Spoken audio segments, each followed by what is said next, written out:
Welcome to Greels Reels, everybody, the podcast where I chat with athletes that I've had the pleasure of working alongside of in the crazy world of working in sports. Now, this first guest, I'm super excited. I literally postponed filming this just so he could be number one. Fellow Newfoundlander, member of the 100 Point Club, University of Ottawa GG forward, Cody Drover. How you doing today, Cody? Good, buddy. Excited to do this. Glad I'm the first one. All right, let's get going here. So, Cody, you've had a lot of success in pretty much every league that you've played in. You recently just hit the 100 Point Club with the University of Ottawa and U Sport League. When you were first starting out, did you think 100 points was a possibility? No, definitely not. Definitely didn't see that happening. Coming into U Ottawa, I didn't have any other offers for school. I even reached out to some schools, then just got turned down. So then Pat approached me, Newcomb, and Mike, and they asked us if we wanted to come, and that was my first chance. About 100 points, yeah, I didn't expect that. I thought just go here, get a degree, and go to school, and here we are. So, of course, you mentioned head coach Pat Grametra, and then your fellow teammates Matthew Newcomb and Mike Poirier. What's it been like to play with those two guys for so long now? Honestly, we've been playing together now for 7 years, I think it is.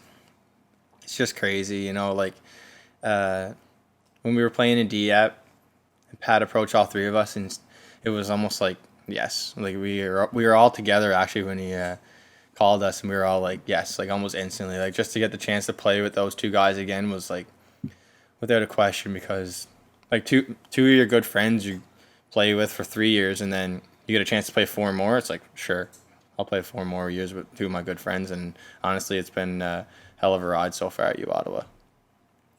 Okay, and then, 100 points, like, how does one get to that mark?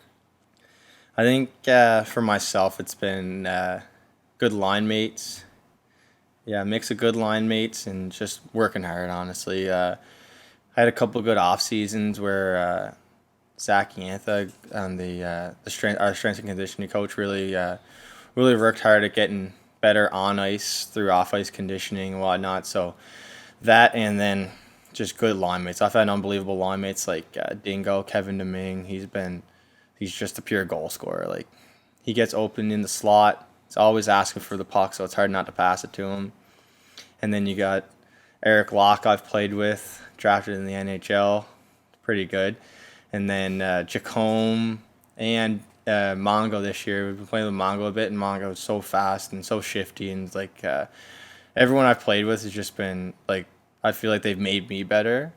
And I've been fortunate enough to play with them and get 100 points.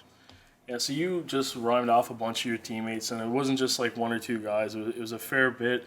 We actually just finished the team picture today on the canal, so it was like that was an incredible experience of skating on the canal, everybody in their jersey and stuff like that.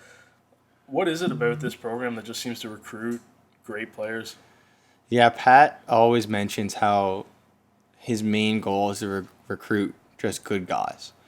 And that, I think, has been the key, like, to our success and, like, everything that we've built here at U Ottawa. The boys, like, I've never been on a closer team in my life, and that's all 4 years. All 4 years I've been to U Ottawa, every one of my teammates has been so close. Even from first year, I still remain in touch with all of the teammates there. We took a picture today, actually. It was funny about all the players who were there for first year, and it's over half of our team has been there since first year. So when you got a good core group of guys like that, like, it's easy to get up and come to the rink every day. Yeah, it's incredible just keeping guys around, right, and making sure everybody's good academically. And in U Sport, there's a whole bunch of different factors that can go into it in playing university. But so I know, like, I can relate to you pretty much because we come from the same place, and we know it's a little bit harder for Newfoundlanders to get recruited. Absolutely. Film study was never a thing for me, or like filming yourself while you're playing and sending out highlight tapes and stuff like that. Now, obviously, it's changed a lot more, and there's a lot more going into that. What do you think are some promising exercises for Newfoundlanders to help themselves get a little bit more looks. I mean, there's definitely a lot more of that going on with like the culture nowadays and all the new technology. But yeah, I was born and raised on the island, and I played on the island until I was 17. And one of my coaches actually told me that if you're good enough, they'll find you. So I always believed in that, and I just kept working hard, and I think it's still true. Like, think about all the good players now coming out of Newfoundland. Like, you just had a World Junior player, Mercer. Then you got New Hook. Like, these guys are unbelievable players, and yes, they went away, but they still play like their Bantam hockey on the island. Like, if they're good enough, they will find you. And like, you look at players like Clark Bishop. Like, I played with Clark Bishop when he was I think he was his second year midget, still playing in Newfoundland, and now he's playing in the NHL. So you look at guys like that and you just follow their lead, and if you're good enough, then they'll find you. Like, teams will find you if you're good enough. Yeah, I mean, Clark Bishop, I mean, that's one of his, it's like a classic kind of Newfoundland hockey name that you keep piling on and listen to. I remember when I did color commentary for the 2014 Newfoundland Winter Games, and his younger brother Joel Yeah. was playing in that. And I mean, that's just a family who strive with hockey talent. Yeah. Joel was impressive to watch. But now you mentioned just Newfoundland minor hockey, and I know there are always some fun stories that kind of come out of there. I know from me playing right up through, I had a bunch of great stories and memories and stuff like that. So now in this part of the podcast, I really just want to kind of share and talk about that and go a little bit back and forth with you. So I'll tell one story, you tell the other story. Yeah, let's do it. Do you want to start it off? You go ahead. Go? I've heard your stories, and they're crazier than mine. Yeah, I've told a few stories, but to Drover before. But I mean, there's some too that we'll get into now. But I think one of the funniest kind of coaching player interactions that I've seen was we had a player on our team, and he just like went out for practice and did a couple laps, and just like wasn't feeling it, and like took a seat on the bench and was just like, "Coach, like I don't think I can practice today. Like my skates are like my feet are killing me. Like I can't handle it." Yeah. And the coach was like, he looked down. He was like, "Yeah, no wonder your feet are hurting. Your skates are on the wrong feet." Oh my god! Like, that's what I'm talking about. The crazy stories that I just never ever experienced. So what was incredible about that was just when you think about What? How old was he? Skate, we were in like Bantam, like my 14 God. years old, 15, something like that. And like when you think about how hard the inside shell of a hockey skate is, it's near impossible to get it on the right foot, let alone the wrong foot. Oh my god. Yeah, It's funny that you say like player-coach interactions, because I told you before the pod that I had one story that I feel like I have more, but this one I just remember so vividly. So we were in Lewisport for high school hockey. We had a big rivalry with Lewisport because they were in the same league. Went to 4As we played them in 4As, and they were good too. Like when we were in high school, I'm not sure how they are now, but they were good when we were in high school. They had like 6 or 7 of our major midget players on their high school team, including our goalie. Anyway, so we were in the finals against them in high school, and there was a little kerfuffle or whatever you want to call it, and one thing led to another, and there was people leaving the bench, fights happening, and a stick ended up in our bench, and our coach at the time put the stick on the bench and started stomping on the stick to try to break it because he thought it was the other team. He thought it was a Lewisport stick, just giving it to her, and he just cracks it right in half. Now, it's not a big deal to like university or junior players, like you get a free stick. Like you're breaking a kid's $300 stick in high school. Yeah. And you thought it was the other teams. Everything settles down, and one of our players is skating around trying to find his stick. He can't find his stick. Our coach had broken one of our guys' stick. The boys were yelling at him too. Anyway, everyone who was on the ice ended up getting kicked out of the game. We had a power play at the time, so it was all of our top 5 players on the ice, and they're just 4 penalty killers. So we got all kicked out, and we were only up by 1 goal. And I remember just sitting in the dressing room. I was just lying down, closing my eyes. It was a championship game. Like, yeah, I just wanted to win so bad.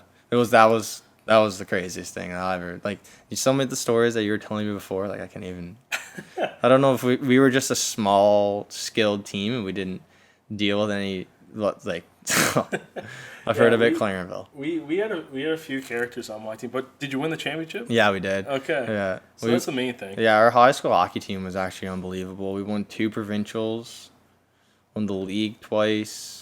One Donini's. Yeah, I remember Grand Falls just being a powerhouse for high school hockey. Like, I never wanted to play them whatsoever. Okay, let's see what else I can think of. I remember the only medal that I have, talking about winning, is a bronze medal from all provincials. You've only won a bronze medal. I've only won a bronze medal. Holy Greels. I wasn't a very good goalie, to be honest. Hey, it's not always the goalie. I'll give myself a little credit. I was decent, but Yeah. So anyways, yeah, we're in Bell Island, and we somehow make it to the bronze medal game. Right? Yeah. We never had strong teams. Yeah. And we're like, so head coaches or coaches, they always come in and they fire the boys up with a speech, right? Yeah. So Those are the best coaches. yeah. So the big thing with what we were amazed with at this provincials was the fact that you had deep fried Mars bars being sold in the concessions. At Bell Island. Yeah, in Bell Island. Deep fried Mars bars. Deep fried Mars bars. And that was like I've seen it a few times now since I've been living in Ontario. Like pizza places do it. I still haven't seen it in person. That was the first time I had ever heard anything about that, right? And we were amazed with the concept. Like, you're literally deep frying chocolate? Like, what are you doing? Like, I can see that anywhere but the Bell Island canteen. Like, I just like, what? So anyways, we were all just amazed. And anyways, our coach comes in and it's just we kind of had the same group of coaches through our minor hockey, and he's just addressing everybody, and he goes, "All right, guys, listen, you win this game here this evening, I will buy every single one of you guys a deep fried Mars bar." And that, we were young at that point. You were just buzzing out there. Everybody was fired up. Flying. I actually had a bad game. I think we won. Didn't want any Mars bars. I wanted it. I just didn't. I didn't play well, but at that point we were still splitting with the goalie, so I had the first half, and my backup, he came in, and the guy who was backing me up, he did great, right? Yeah. So we ended up getting the win, and then everybody's fired up, and it was deep fried Mars bars, deep fried Mars bars. Yeah. And I can still vividly remember the little old lady working the canteen in Bell Island Ring. You're gonna have a team he number got of parents Mars bars and everything, really? Deep fried Mars. So he goes up and he's just like, "Listen, I need 40 deep fried Mars bars." She goes, "What?" He goes, 40. He goes, 40. I want 40. So yeah, they were definitely backed up. Yeah. And just we're not having any of us. That's what I'm talking about with your stories. I don't know if the times were changing in 2 years where you're having deep fried Mars bars, but your stories are insane compared to mine. I never I also for the most part I always played B team, right? So it's not as serious there, I find sometimes in comparison. Did you go to a lot of Clarenville Caribous games? Yeah, I actually hosted Eastlink's show. Were you there when the puck went under the net? No, I was up here. You were here? I was in Ottawa. That was my first year at Ottawa. So so what Cody was just talking about was in the CWSHL, so the Central Western Senior Hockey League, the finals, Game 5 or Game 7, whatever series it goes to. It was the Herder finals, I think. Yeah, it was the Herder finals, but whether it was Game 7 or I'm not sure if they were 5-game series or 7-game series. But it was CBs versus the Caribous. And, I played in those rings, so I know that, the nets, honestly, for a goalie, they do come up once the snow starts piling up. So basically what happened, there was, a minute and 20 seconds left in that Herder final game between Clarenville and CBs. Yeah, it was a tie game. And the CB's player was in behind the net, and he just attempted to pass it out front. And if the net was perfectly down, it would have hit just the back part of the net and wouldn't went in. But because the net was up a little bit... Yeah, the goalie's skate hit the net, and the net lifted a bit. Yeah. And the puck just slid in the side of the net. And then, none of the referees really caught it. Yeah. And there's no video review in that league either, so it was ruled a goal. Now, the problem is Herder Finals is there's all kinds of media there. Yeah, and it was on video that they showed replay after replay of, and that's where we watched it probably because we were Well, in Ottawa. I was watching it remember- online. Yeah, I was watching it online. I remember watching it on my phone. I was in the common room of residence, and I like obviously I'm a Caribous fan. I'm from Clarenville. I was mad, so I don't know. I can imagine you. I knew the guys. I worked with the guys, Yeah. because I was a reporter and. Well, also we hosted grew the up in a show, time right? where like the senior hockey league was at its peak, I think. Yeah, Like it when we was- were growing up playing minor hockey, I think the senior hockey in Newfoundland was like almost at its peak. Like the Cats won the Allen Cup, Caribous won the Allen Cup. Yeah. Oh Like, man, when the Caribous won the Allen Cup. Yeah. That's like the. that was our national- peak of like yeah. Yeah, that's so all through Canada. That's like where all these senior leagues from like if they're almost like broken off into divisions, and then they play for the Allen Cup. Each Yeah. winning team of each division. It's almost like if you're playing junior hockey and like you win the Q, so then you go and play for the Memmer almost. Exactly. That's yeah. It's like they're nationals. It's senior A nationals. Yeah. And yeah, no, I remember, man, like when Claremont won the Allen Cup, it was such a big deal. It was it was huge, man. It was all over it was in the Grand Falls Advertiser. Yeah, all over. Yeah, it was Telegram. crazy. And then, like, man, I remember like being a kid and like having pancake breakfasts with the Caribous and like they would come to our school. My cousin played on the Corner Brook Royals, and I have like 70 autographs in my room from the Corner Brook Royals. Yeah, and I love it too because it's a bunch of guys who just Yeah. love playing the game and like, they either played like either. And it's hard to University- explain to other people the Newfoundland Senior Hockey League. They just don't get it. Yeah, no, Like, they don't. And like I love too at how like that league has had so many like promising moments. Yeah. Where it's like, I mean, Terry Ryan brought Aaron Ashland, Exactly. Yeah. who was a great NHL. I listen to Terry Ryan's podcast, and he's Yeah. always talking about the Senior Hockey League. And it just fires me up sometimes, like Yeah. listening to about his stories. It's absolutely fantastic. But like, what's crazy too, and what I find incredible is like, I'm from Claremont, Newfoundland. You're from Grand Falls. Like, it's kind Grand of Falls, like Windsor. Grand Falls, Windsor. Yeah, my bad. I've never really the Windsor part. That's foreign to me. Ever played Windsor Stadium? Well, it's just like we just call it Grand Falls. Falls. Yeah, everyone calls it Grand Falls. My dad wouldn't allow it. Yeah. Eh? No, yeah. But there's so many people that like either I played against or played with, and I know that like played with. I mean, head coach Pat. Yeah. Like he played with. He won the national championship with Santa Fe with like Dustin Russell and Stuart McRae. McRae, yeah, who he was sick actually. Who are two like hometown heroes for me. Senior hockey, I yeah. mean, Dustin's born and raised Clarenville, but and then Stuart was just dominant with the. Actually, the funny Caribous, right? story about Dustin Russell. My cousin Stephen North played on the Royals, and he actually played like in the queue for a bit, and then just moved home, played on the Royals, and he was the captain. And Dustin Russell I'm pretty sure he used to play on Corner Brook.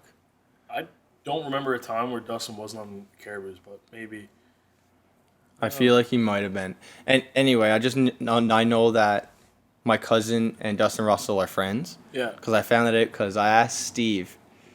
I was telling Steve because I was staying at his house. We were there for a midget, and he was playing for the Royals. So we were going to the game that night. And I was like, Steve, you got to get in a fight tonight. He's like, I don't fight, bud. He was like, who do you want me to fight if I fought? I was like, Dustin Russell, because he was the captain of the Caribous. And he's like, I'm not fighting Dustin Russell. Dustin's a big Tough guy. guy, yeah. And my cousin is just like probably most sportsman like player every year. Good player too. Anyway, so we were there watching the game, and I'm watching the play, and then I just see gloves flying in the air. My cousin's fighting Dustin Russell, center ice, square up, and Dustin, I won't say he pumped him, but he hurt him so bad that like he caught him in the eye once, and my cousin was out for the rest of the season. Really? Yeah. And that was all. And I just felt terrible after the game. Like I was sick. Yeah. Oh man, that's hilarious. Yeah, he scratched his cornea or something. Yeah, he was out for the rest of the season.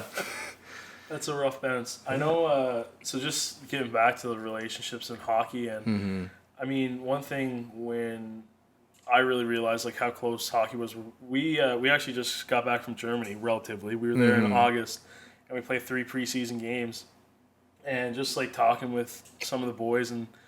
You bring up some names, and then one guy's like, "Oh yeah, I play with him." Yeah, like exactly. at this point, and it's like it's pretty incredible. But hey, man, that Germany trip, eh? That Germany trip was like might go down as one of the best trips of my life. Like you're going to Germany for how long we were there for? Like 10 days 10 or something. days, Yeah, we were 10 days, like 5 cities too. So we we really, went to Munich, Berlin, Dresden. We stayed at Dresden, and I never heard of Dresden before, and it's probably my favorite city ever now. This guy, we were probably in Dresden, exploring Dresden. We were probably in Dresden for 24 hours, exploring Dresden for like an hour. Yeah. And he had an I Heart Dresden shirt already.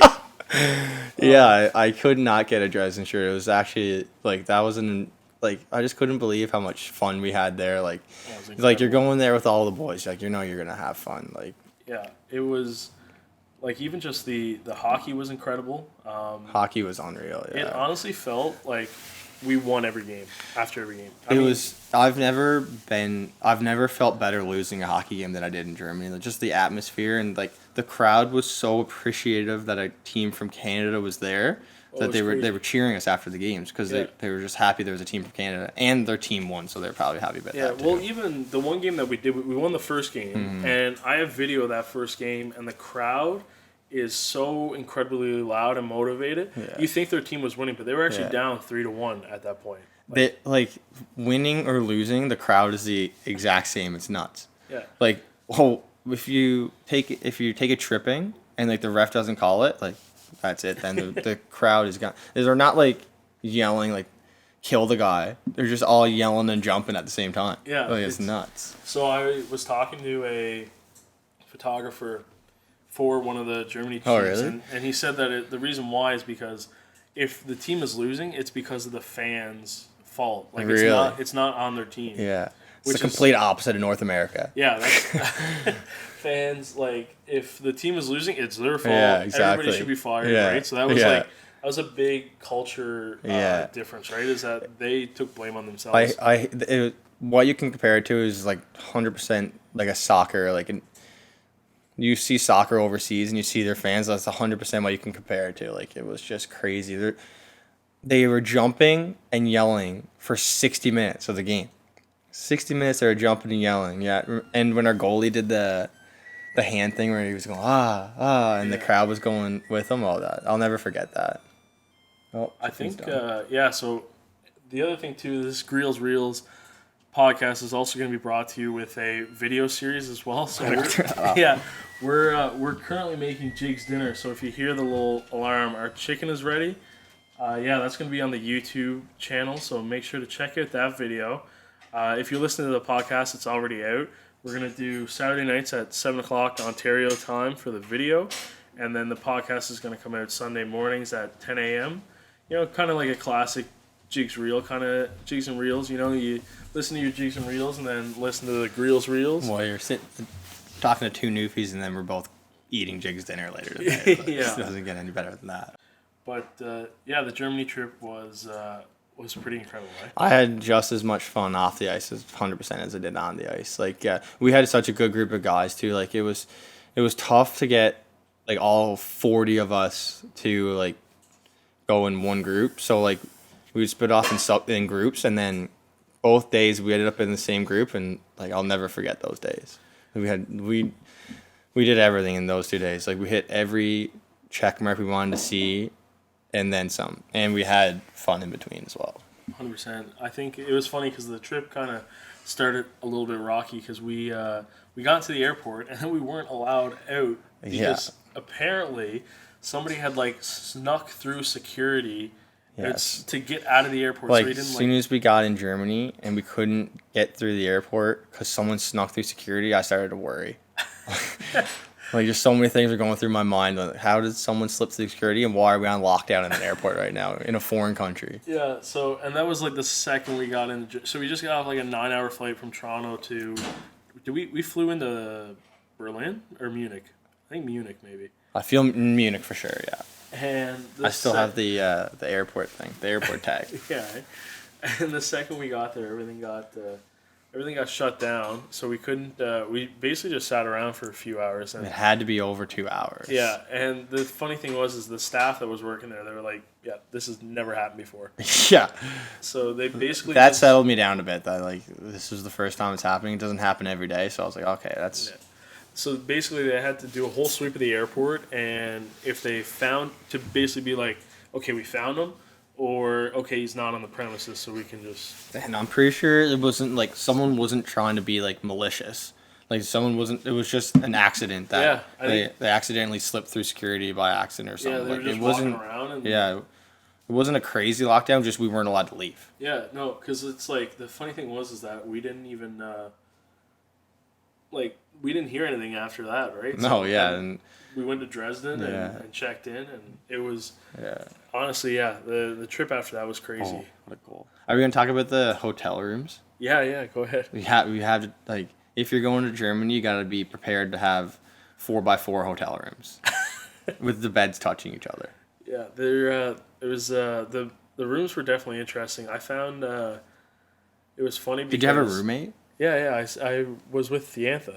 Oh, really? Yeah. It was me and Zach. So, but the rink too, I found incredible. The last rink that we played in, like the back half, we got to talk about that too. Open. Yeah. So we asked someone why the back half of the rink was open. When we say back half of the rink was open, we mean that one of the nets was outside. Yeah, it was basically like it was almost like a soccer field. Yes. And 50% had a roof over it. Yeah. A soccer field, and then like 50% a hockey rink. Yeah. And we asked the Zamboni driver, like, why is this outside? And he said, so they can smoke cigarettes indoors. Yeah, I left the rink that day, as if like you sat in your old Aunt Becky's house all day. Who likes to smoke in her living room. Oh, it was crazy. Imagine playing and just smelling cigarette smoke constantly. That's what it was. Well, and what's crazy is like there's some of those people who like play their whole season there. Yeah, exactly. So like they're just used every to home game they just got to deal with cigarette smoke in the air. Yeah, that was incredible. Yeah. But no, it was a trip of a lifetime. I lost my AirPods. It was a nice rink too, and you lost your AirPods. Yeah. Still like icing on the cake. No, can't find them, but yeah, no, it was incredible. And like there was a point too where we were just all, I think it was either Dresden or like Berlin, where we were just all in line, like going on those scooters, like the electric scooters that we had gotten. Limes need to come to Canada. They're in Canada. Where? They're like West Coast. Yeah, they need to come to the East Coast, and like wherever I am, they need to be. Yeah. Those things are unreal. Drover is definitely a big advocate for the Lime scooters, but it was incredible. Spent way too much money on those things. It's like Uber, but you take the motorized scooter by yourself. Yeah, it's an electric scooter that you just have to stand on it and it goes. Yeah. But what was incredible was like we were all like lined up and we were all floating through. It was just like a bunch of kids from like all these different places. Bunch of tourists. Like it was incredible to think that like me two kids from Newfoundland, like it was absolutely incredible. Just like from Newfoundland to Germany. Yeah, like that was definitely something that just kind of realized being like full circle, right? Yeah, exactly. I never would have thought I would have got another Newfie to join me. Definitely makes it a lot easier. We can have Jake's dinner together. Yeah, well, it's one of those things where like I find the bond with Newfoundlanders, especially when you're away from home. It's just like because in all honesty, like I don't think there's ever been a time where we've run into each other and like we're just not talking about something back home, exactly, right? every time. And it's like the thing is like I can say to you, like, yeah, we're going up to the Jigger for breakfast, and you know exactly what that means. I don't have to like explain myself. So when I first came here, my accent I guess was a little bit thicker in first year. I guess from living in Ontario and Ottawa now, it's kind of died down. Yeah, we got a lot. We definitely improved our accents. But so when I was telling a story, apparently the way I said shed sounded like shit. Because I guess I was just going a quick shed. Yeah. So people used to laugh so much, and like it took me like 15 minutes to get a 3-minute story. Yeah. Absolutely drove me insane. But the guy in the canal today, just seeing Drover, just knew it was from Newfoundland. Yeah, it's incredible. So yeah, what Drover's talking about there now is that like we were skating from where we took the team picture to get the beaver tails today on the canal.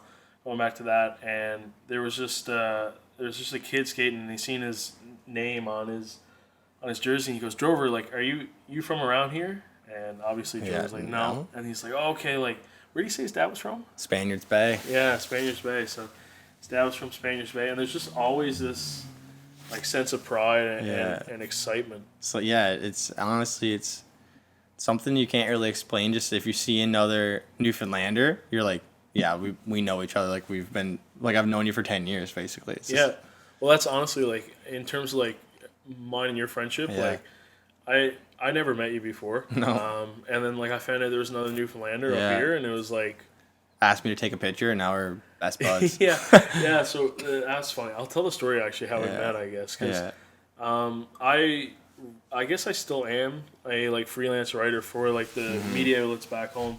So there's not a whole lot of stories to tell in Newfoundland, or sorry, like relative to Newfoundland in Ottawa, Yes. right? Yes. It depends on the people. So I just pitched the story. I was like, okay, well, like we got a guy from Grand Falls here playing hockey, so like I can do a little write up and a story and whatnot. And sure enough, then we did that, and then I started like working with the university and shooting the games. And so what I decided to do and make a tradition was, I have this Newfoundland flag now that I take to events that I shoot, and I get them to sign the flag with where they're from in the island and then what team they're with. So it goes like name, so Cody Drover plays Grand Falls Windsor, team University of Ottawa men's hockey. And then we get a picture with the flag as well.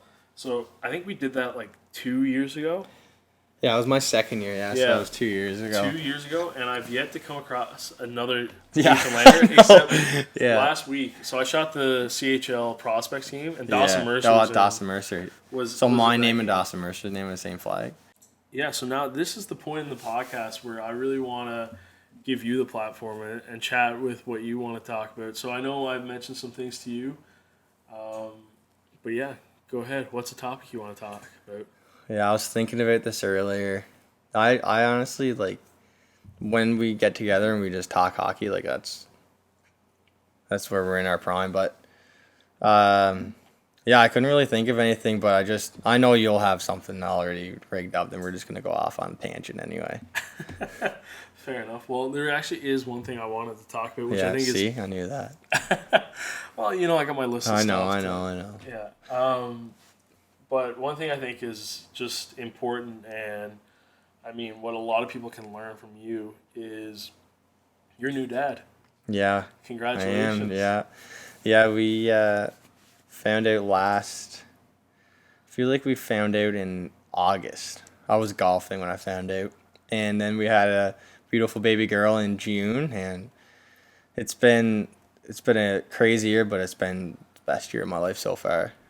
So I think one thing that's like incredible is like when people think of student athletes, their schedule is already crazy, from academics, on off ice training, the games itself, and then, you know, throw in being a dad on top of Yeah, that. it's not gonna lie, it's a pretty hectic schedule. You got taking 5 classes, you practice 5 days a week, play 2 games on the weekends, work out every 2 days here and there, and then you got to take care of a kid on top of that. But it's been a lot easier than it sounds. Like, it's easy to get home from the rink after you have a bad game and just you're a dad, so you don't got to worry about that game anymore. It's like easy to take your mind off things, and then you got a little girl who's always laughing, and like I couldn't ask for a better little girl either. Like, she loves hockey. She's only 8 months old, and she doesn't put down her hockey stick when she's sitting down, and she always comes to my games and doesn't really cry. Well, she does cry sometimes, but yeah, she's been awesome, and like she's made it a lot easier than I thought it was gonna be. Yeah, no, I mean, it's incredible for me to watch you since I've known you, I guess. Like, it's crazy how quickly time flies. Yeah, right? it Like, is. I mean, It's nuts. Yeah. to now see your dad and just, I mean, how you interact with her is pretty Yeah. incredible. But, like, what do you think are some tips and tricks for people to learn and how they can manage it if they find themselves in a similar situation? You just got to take it day by day. Like, it does seem insane that she's already almost 8 months old. Like, it feels like just yesterday. But honestly, it's just there's no tips or tricks. It's just when it happens, it just comes naturally. Like, yeah, she just brightens my day, and like, you learn everything so quickly. You learn how to change a diaper. You learn how to do all this, and then you just go off what she needs. So like, it's crazy how I can tell when she's tired. I can tell when she needs a bottle, and like stuff like you never ever thought you would know, but then you become a parent and it just all seems natural. Like it's just pretty cool. It definitely puts into light to your own parents, eh? Yeah, definitely. And my own parents and Victoria's parents have been like also unbelievable. And I gotta shout out my coach. He has 3 young kids of his own. So he set us up with an apartment. He got us like a bunch of his kids like old stuff that we would have been lost without. And like he's been unbelievable. And it's like he's the reason this program's where it is. And after I had Adeline, like I can't even imagine having not played here for him. Like he's the best. And he even had his, I don't know if it was his wife's sister, but she had a little girl just older than Addie, and like they've given us so much that I would never repay him for it, and it's been a massive help. Yeah, no, I mean, I think so. We're filming this in your In the living room, apartment, yeah. and when I first got here, the first thing I thought of was like, oh, hey, this was like one of the old coaches' houses. Yes, right? yes. So yeah, 3 of the assistants used to live here because Pat actually rented out, and then they uprooted because we had a child, so they were like, you can have this place and it's perfect for us. Like I literally couldn't ask for it. It happened so perfectly. Yeah, no, it's incredible. It's amazing what goes on behind the scenes that like nobody even kind of gets to see, right? Yeah. And I mean, I'm pretty much as close as any fans exactly. could be in the situation, and like I didn't even realize Pat did yeah, that, right? Like behind closed doors, like he would do anything for anyone, and like that's what makes him such a good coach. Like not only is he like one of the best technical coaches I ever played for, like he really cares about his players, and like it's easy to win and want to play for a guy like that. 100%. Okay, I think this wraps up a great first podcast of Greels Reels, and yeah, Cody, thanks so much for joining me. Yeah, that was awesome, man. Anytime, I'll be a recurring guest for sure.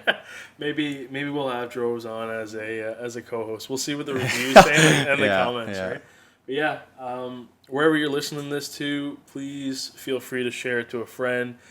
Make sure to hit the download button, save the episode, leave us a review. I'm really excited to be doing these and to share the stories of some awesome athletes. And like I said, I think our Jigs dinner is ready now, so make sure to check that out. Yeah.